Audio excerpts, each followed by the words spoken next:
ओम शांति। 22/4/2022 प्रातः मुरली। ओम शांति। बाप दादा मधुबन। मीठे बच्चे, बाबा आया है तुम बच्चों से दान लेने।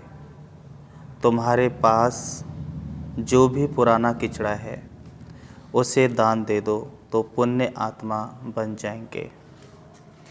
आज बाबा ने प्रश्न किया, पुण्य की दुनिया में चलने वाले बच्चों प्रति बाप की श्रीमत क्या है। तो बाबा ने बताया, मीठे बच्चे, पुण्य की दुनिया में चलना है तो सबसे ममत्व मिटाओ, 5 विकारों को छोड़ो, इस अंतिम जन्म में ज्ञान चिता पर बैठो, पवित्र बनो तो पुण्य आत्मा बन पुण्य की दुनिया में चले जाएंगे। ज्ञान योग को धारण कर अपनी दैवी चलन बनाओ, बाप से सच्चा सौदा करो। बाप तुम्हारे से लेते कुछ नहीं, सिर्फ ममत्व मिट जाए उसकी युक्ति बताते हैं। तो क्या युक्ति बताते हैं बाबा? बुद्धि से सब बाप हवाले कर दो। गीत है, इस पाप की दुनिया से ले चल कहीं दूर। ओम शांति। दुनिया के मनुष्य व रावण राज्य के मनुष्य पुकारते हैं, हे पतित पावन आओ, पावन दुनिया अथवा पुण्य की दुनिया में ले चलो। गीत बनाने वालों को इन बातों की समझ नहीं है। पुकारते हैं रावण राज्य से राम राज्य में ले चलो, परंतु अपने को कोई पतित समझते नहीं है। अपने बच्चों के पास तो सम्मुख बाप बैठे हैं। राम राज्य में ले चलने के लिए, श्रेष्ठ बनने के लिए श्रीमत दे रहे हैं। भगवान वाच, राम भगवान वाच नहीं। भगवान तो निराकार है। निराकारी, आकारी, साकारी 3 दुनिया है ना। निराकार परमात्मा निराकारी बच्चों आत्माओं के साथ निराकारी दुनिया में रहने वाले हैं।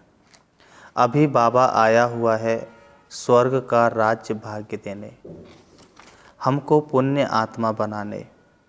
राम राज्य माना दिन और रावण राज्य माना रात। यह बातें और कोई नहीं जानते, तुम्हारे में भी कोई विरला जानते हैं। इस ज्ञान के लिए भी पवित्र बुद्धि चाहिए। मूल बात है याद की। अच्छी चीज़ हमेशा याद रहती है। तुमको पुण्य क्या करना है? तुम्हारे पास जो किचड़ा है वह मेरे हवाले कर दो। तुमको पुण्य क्या करना है? तो कितना अच्छा बाबा ने बताया, तुम्हारे पास जो किचड़ा है वह मेरे हवाले कर दो। मनुष्य जब मरते हैं तो उसके बिस्तर, कपड़े आदि सब करनी घोर को दे देते हैं। वह दूसरे किस्म के ब्राह्मण होते हैं। अब बाबा आया है तुम्हारे से दान लेने के लिए। यह पुरानी दुनिया, पुराना शरीर सब कुछ सड़ा हुआ है। यह मुझे दे दो और इससे ममत्व मिटाओ। भले 10-20 करोड़ हैं, परंतु बाप कहते हैं इनसे बुद्धि निकालो। बदले में तुमको सब कुछ नई दुनिया में मिलेगा। कितना यह सस्ता सौदा है। बाप कहते हैं जिनमें मैंने प्रवेश किया है उसने सब सौदा किया है। अब देखो उसके बदले कितना राज्य भाग्य मिलता है। कुमारियों को तो कुछ देना ही नहीं है। वर्षा मिलता है बच्चों को तो उनको मिल्कियत का नशा रहता है। आजकल स्त्री को हाफ पार्टनर थोड़ी बनाते हैं, सारा बच्चों को ही देते हैं। पुरुष मर जाता है तो स्त्री को कोई पूछता भी नहीं। यहाँ तो तुम बाप से फुल वर्षा लेते हो। यहाँ तो कोई मेल फीमेल का सवाल ही नहीं, सब वर्षे के अधिकारी हैं। माताओं कन्याओं को तो और ही हक जास्ती मिलता है, क्योंकि कन्याओं का लौकिक बाप के वर्षे में ममत्व नहीं है। वास्तव में तुम सब कौन हो? कुमार कुमारियाँ हो। बाप से कितना वर्षा पाया है, एक कहानी है। राजा ने बच्चियों से पूछा, किसका खाती हो? तो एक ने कहा, अपने भाग्य का। तो राजा ने उसको निकाल दिया और वह बाप से भी साहूकार हो गई। बाप को निमंत्रण दिया, पूछा, अब किसका खाती हूँ देखो। तो बाप भी कहते हैं, बच्चे तुम सब अपनी तकदीर बनाते हो। दिल्ली में एक ग्राउंड है, नाम रखा है रामलीला ग्राउंड। वास्तव में नाम रखना चाहिए रावण लीला, क्योंकि इस समय सारे विश्व में रावण लीला चल रही है। बच्चों को रामलीला ग्राउंड लेकर उसमें चित्र लगाने चाहिए। एक तरफ राम का चित्र हो और नीचे बड़ा रावण का भी चित्र हो, बहुत बड़ा गोला हो। बीच में लिख देना चाहिए, यह है राम राज्य, यह है रावण राज्य। तो समझ जाएंगे। देवताओं की देखो कितनी महिमा है। सर्वगुण संपन्न, 16 कला संपूर्ण, संपूर्ण निर्विकारी, डबल ताजधारी, मर्यादा पुरुषोत्तम। आधा कल्प है कलियुगी भ्रष्टाचारी रावण राज्य, उसमें सभी आ जाते हैं। और रावण राज्य का अंत तो राम ही करेंगे। इस समय रामलीला है नहीं, सारी दुनिया में रावण लीला है। रामलीला होती है सतयुग में, लेकिन सभी अपने को बड़ा अक्लमंद समझते हैं। श्री श्री का टाइटल रखाते हैं। यह टाइटल तो है निराकार परमपिता परमात्मा का, जिस द्वारा श्री लक्ष्मी नारायण भी राज्य पाते हैं। अब बाबा आया है तुमको भक्ति रूपी अंधकार से छुड़ाकर सोजरा में ले जाते हैं। जिनमें ज्ञान योग होगा उनकी चलन भी दैवी होगी। आसुरी चलन वाले किसका भी कल्याण नहीं कर सकते। झट मालूम पड़ जाता है इसमें आसुरी अवगुण है या दैवी गुण। अभी तक कोई संपूर्ण तो है नहीं। अभी बनते जाते हैं तो बाबा तो दाता है, तुमसे क्या लेंगे। जो कुछ लेते हैं वह तुम्हारी सेवा में लगा देते हैं। बाबा ने इनको भी सरेंडर कराया। भट्टी बनानी है, बच्चों की पालना करनी है। पैसे बिगर इतनों की पालना कैसे होगी। पहले बाबा ने इनको अर्पण कराया, फिर जो आए उनको भी अर्पण करवाया, परंतु सभी की एक रस अवस्था तो बनी नहीं। बहुत चले भी गए। बिल्ली के पूंगरों की कहानी। नंबरवार पुरुषार्थ अनुसार सब पक कर निकले। बाबा तो पुण्य की दुनिया में ले चलते हैं, सिर्फ कहते हैं 5 विकारों को छोड़ो, हम तुमको प्रिंस प्रिंसेज बनाएंगे। ब्रह्मा का साक्षात्कार घर बैठे बहुतों को हो जाता है। वहाँ से लिखकर भेज देते हैं, बाबा हम आपके बन गए हैं, हमारा सब कुछ आपका है। बाबा कुछ लेते नहीं। बाबा कहते हैं सब कुछ अपने पास रखो। यहाँ मकान बनाते हैं, कोई पूछते हैं पैसा कहाँ से लाया। अरे इतने ढेर बच्चे हैं बाबा को। प्रजापिता ब्रह्मा का नाम सुना है ना। कहते हैं सिर्फ ममत्व मिटाओ, तुम्हें वापस जाना है। बाबा को याद करो। हमको भगवान पढ़ाते हैं तो खुशी का पारा चढ़ा रहना चाहिए। लक्ष्मी नारायण को भगवान नहीं कहेंगे, देवी देवता कहेंगे। क्यों? क्योंकि भगवान के पास भगवती होती नहीं। कितनी युक्ति की बात है। शिवाय सम्मुख यह बातें कोई समझ ना सके। गाते भी हैं तुमेव माता पिता। ज्ञान ना होने के कारण लक्ष्मी नारायण के आगे, हनुमान के आगे, गणेश के आगे भी जाकर यह महिमा गाते हैं। अरे वह तो शाकाहारी थे, उनको अपने बच्चे ही माता पिता कहेंगे। तुम उनके बच्चे हो कहाँ, तुम तो रावण के राज्य में हो। यह ब्रह्मा भी माता है।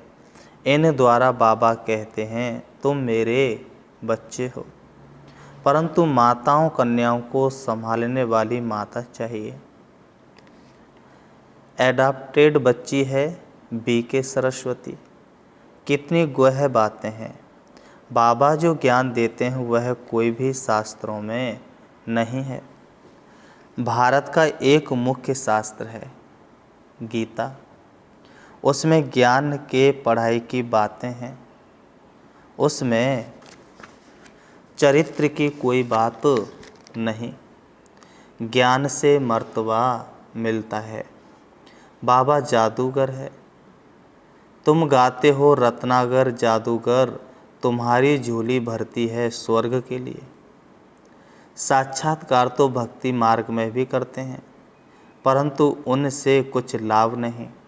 लिखेंगे पढ़ेंगे साक्षात्कार से तुम कोई वह बन गए क्या। साक्षात्कार में बाबा कहते हैं साक्षात्कार मैं कराता हूँ, पत्थर की मूर्ति थोड़ी ही साक्षात्कार कराएगी। नौदा भक्ति में भावना तो शुद्ध रखते हैं, उनका अजूरा मैं देता हूँ, परंतु तमो प्रधान तो बनना ही है। मीरा ने साक्षात्कार किया परंतु ज्ञान तो कुछ भी नहीं था। मनुष्य तो दिन प्रतिदिन तमो प्रधान होते जाएंगे। अभी तो सभी मनुष्य पतित हैं। गाते भी हैं हमें ऐसी जगह ले चलो जहाँ सुख चैन पाएं। तुम भारतवासियों को सतयुग में बहुत सुख था। सतयुग का नाम वाला है ना, स्वर्ग भारत में ही था, परंतु समझते नहीं हैं। यह भी जानते हैं भारत ही प्राचीन था, स्वर्ग था, वहाँ कोई और धर्म नहीं था। यह सब बातें बाप ही समझाते हैं। तुम सभी अब श्रवण कुमार और कुमारियाँ बनते हो। तुम सबको ज्ञान की कांवर पर बिठाते हो। तुमको सब मित्र संबंधियों को ज्ञान दे उठाना है। बाबा के पास युगल भी आते हैं। आगे तो जिस्मानी ब्राह्मण से हथियाला बंधवाते थे, अभी तुम रूहानी ब्राह्मण काम चिता का हथियाला तोड़ते हो। बाबा के पास आते हैं तो बाबा पूछते हैं स्वर्ग में चलेंगे। कोई कहते हैं हमको स्वर्ग यहाँ ही है। अरे यह अल्पकाल का स्वर्ग है। मैं तुमको 21 जन्म के लिए स्वर्ग दूंगा, परंतु पहले पवित्र रहना पड़ेगा। बस इस ही बात में ढीले पड़ जाते हैं। अरे बेहद का बाप कहते हैं तो यह अंतिम जन्म ज्ञान चिता पर बैठो।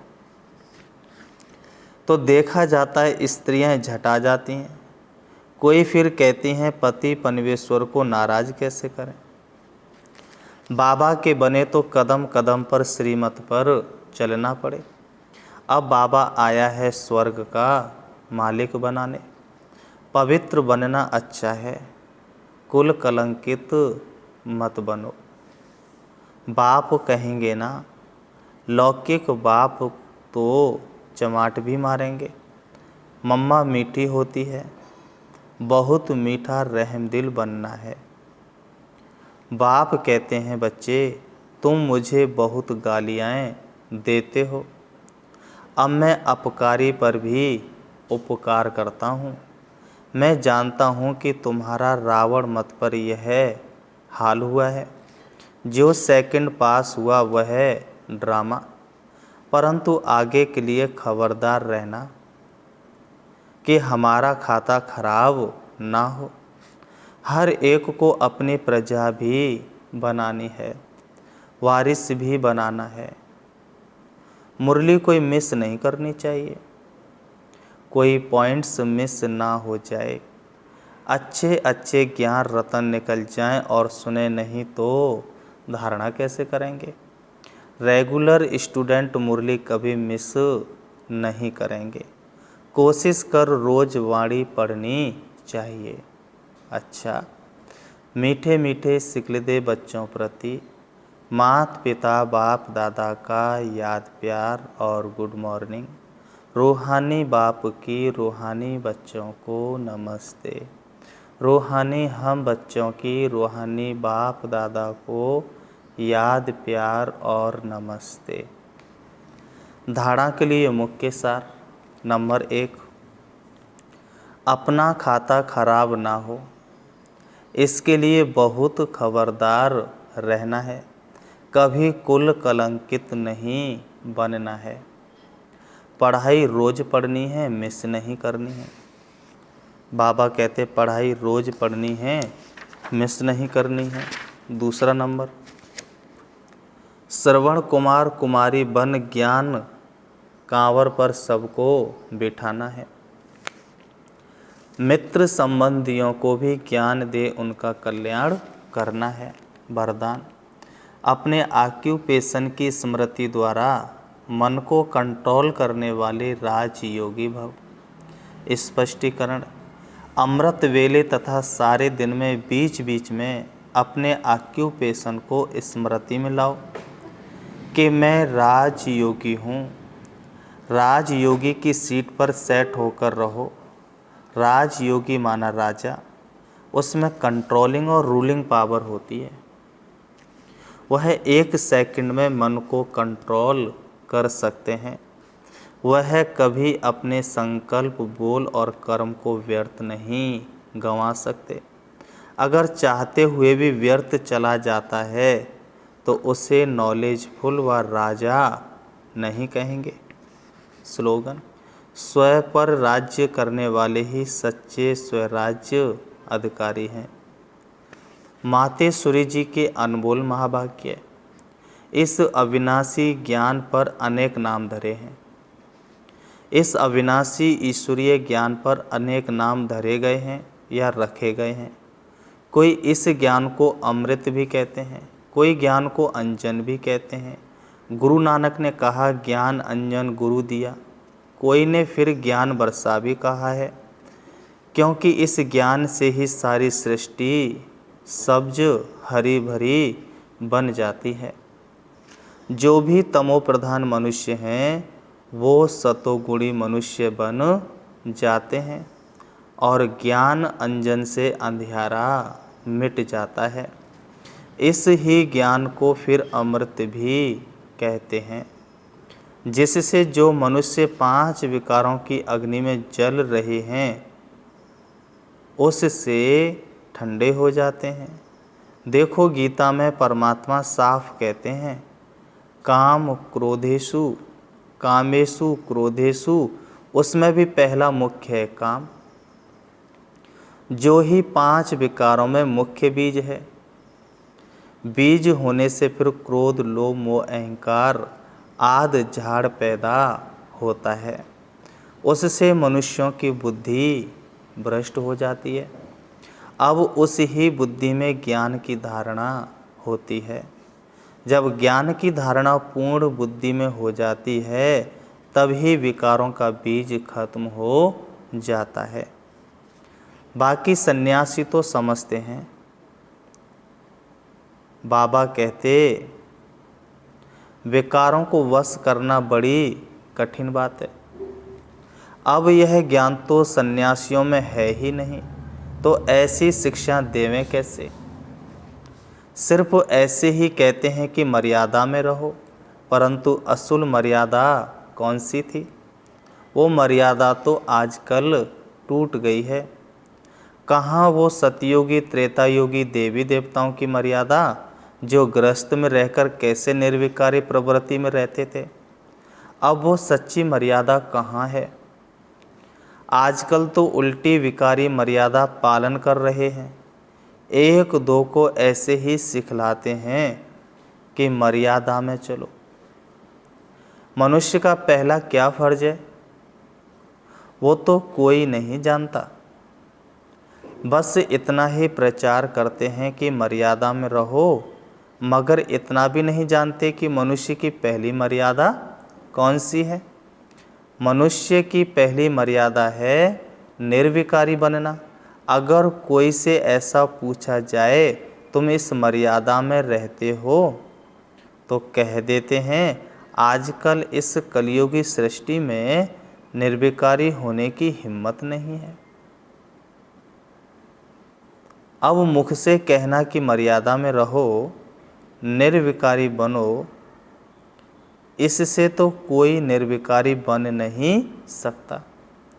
निर्विकारी बनने के लिए पहले से ज्ञान तलवार से इन 5 विकारों के बीज को खत्म करना है, तब ही विक्रम भस्म हो सकेंगे। अच्छा, ओम शांति, ओम शांति।